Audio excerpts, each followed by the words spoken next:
Beautiful, beautiful. I want you to write down 3 things for me, please. I want you to, first of all, write down the word perspective. Perspective.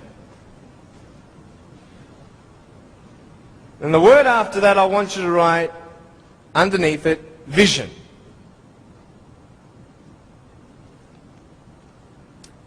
And then underneath that, I want you to put choices. So perspective, vision, and choices. This is what I'm going to be speaking about. I'm going to be real with you and start from the beginning. I was born in a blessed country. I was born to parents with the support I needed. You see, when I was born, it was such a tragedy. It was such a great shock to everybody. We had ultrasounds done when Mum was pregnant with me. I was her firstborn. And my mum made sure that we had the best doctors in Melbourne. My mum was a nurse and delivered hundreds of babies before I was born. She knew exactly what to do and what not to do in her first pregnancy. Yet, having all these precautions, this happened.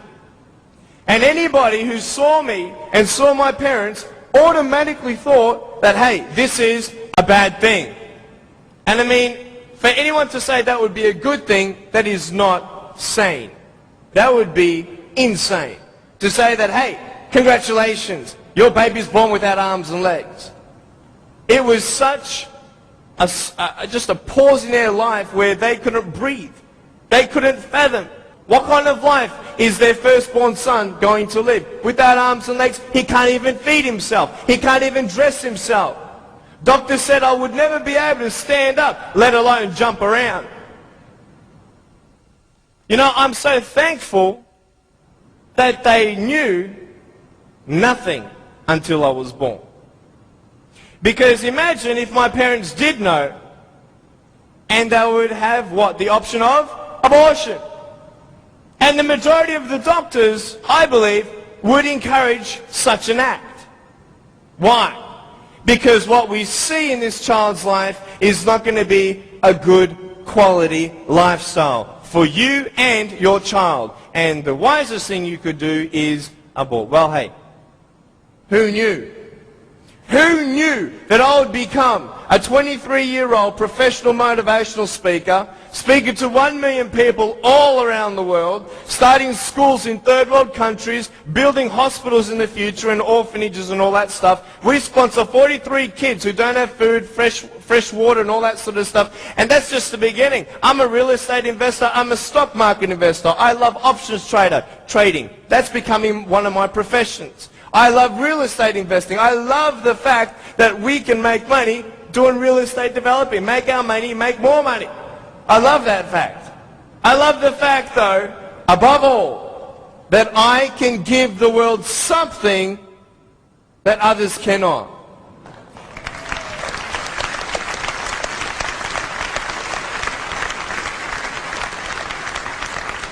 But before I tell you all that good stuff, let me tell you the more down times in my life. Obviously, it was difficult for my parents, but it was also difficult for me. When I went to school, a lot of kids teased me. A lot of kids put me down. It was very difficult at starters to find friends, because everybody would look at me and think, well, maybe he also has a mental disability, and then people don't know how to approach me. But my parents encouraged me to just speak with people. And as I speak, a lot of people would say, well, hey, he's just like everybody else, just with a few parts missing. You know, I'm just like you. I've just gone out on the limb a couple more times than you have for my friends. But it's all good. But it was very difficult at times, and I had no one to tell me that everything's going to be okay the way I wanted it said. Because the way I wanted it said was, I wanted to be able to believe someone when they said, Nick, it's okay. Everything's going to be okay. The problem is, if anyone did say that, even my parents at times, I would say, how do you know? How do you know how it feels to be in my position? You don't even know the future. How can you say that I'm going to have a good life? You cannot. Last January, within 3 weeks, 3 of my family members died. January 2005, my uncle, my grandfather, and one of my cousins. The day after my grandfather was buried, my uncle, 53-year-old man, had a heart attack, died. 5 days before he died, he was at the doctor's and everything was fine. What can you tell me to encourage me? Can you tell me anything? Only if you've been through it. And this is what I'm here about. I want to tell you, I was depressed. I had suicidal thoughts at the age of 8. I had this massive list of all the things that I couldn't do and I'll never have in life. I never thought, I'll get married. Who'd want a husband without arms and legs? And I thought even if I ever did get married, I'm not going to be even able to hold my wife's hand. I'm not going to be able to dance with my bride on our wedding night. I used to hate going to public parks and seeing fathers throwing up their kids in the air and sometimes dropping them. I won't have that intimacy with my sons and my daughters. And I couldn't do this and I couldn't do that. And no one had any answers. And I thought I was the only one in such a predicament. What happened? What changed? The first thing I got you to write down was perspective. How you see your life is the first key. Who are you? And where are you in life? This is the first question I want to ask you.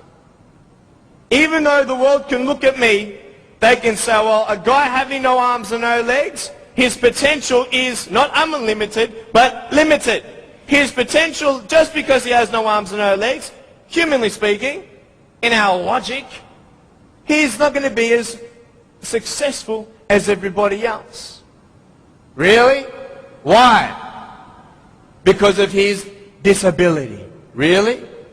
What is a disability? Have you ever thought of that? A disability.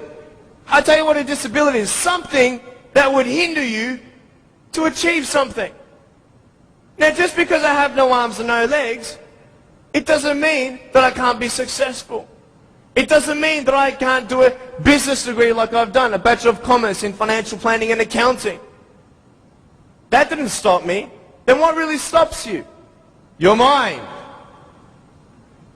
The way you see your life and where you are going will determine how successful you will be in life. I could say, yeah, I'm a guy without arms and legs, but what? I have my little chicken drumstick. Don't ask yourself and see what you don't have, see what you do have, and then say, okay, this is where I am. But don't limit yourself to say, well, if only I had this, or if only I had that. You can think of all the things that you don't have, but I want to ask you, is that really constructive? No. Why? Because no one can turn back time. It's up to you with what you do with today. Your priorities, your daily agenda will determine how successful you are. You want to know something? I started to be thankful. Thankful? Why, Nick? How could you be thankful? My mum showed me a newspaper article of a young man who had a disability, not similar to mine, but it was also unexplained medically. And I thought, you know what? I'm not the only one with something to bear. But I'm telling you, this perspective is everything. Giving yourself enough credit. Write this down. Give yourself credit. Even if the whole world told me that, Nick, you have no arms and no legs, you're not good enough, you're not going to reach your fullest potential, and even if you do, it's not going to be compared to anybody else's potential because you have no arms and no legs. Even if the whole world has that discouragement on you or their view on you, you don't have to believe them. You get it? You don't have to believe others' opinions. Because it's just an opinion. If a doctor comes to you and says, hey, I'm sorry, you've got cancer. What are you going to do? Get a second opinion. Right? Why? Because you want to make sure that he's right. You want to know exactly how much you have to live and what's going on. Well, why not get a second opinion when people put you down? Why not get a second opinion when your family thinks you're dreaming? Tell him he's dreaming.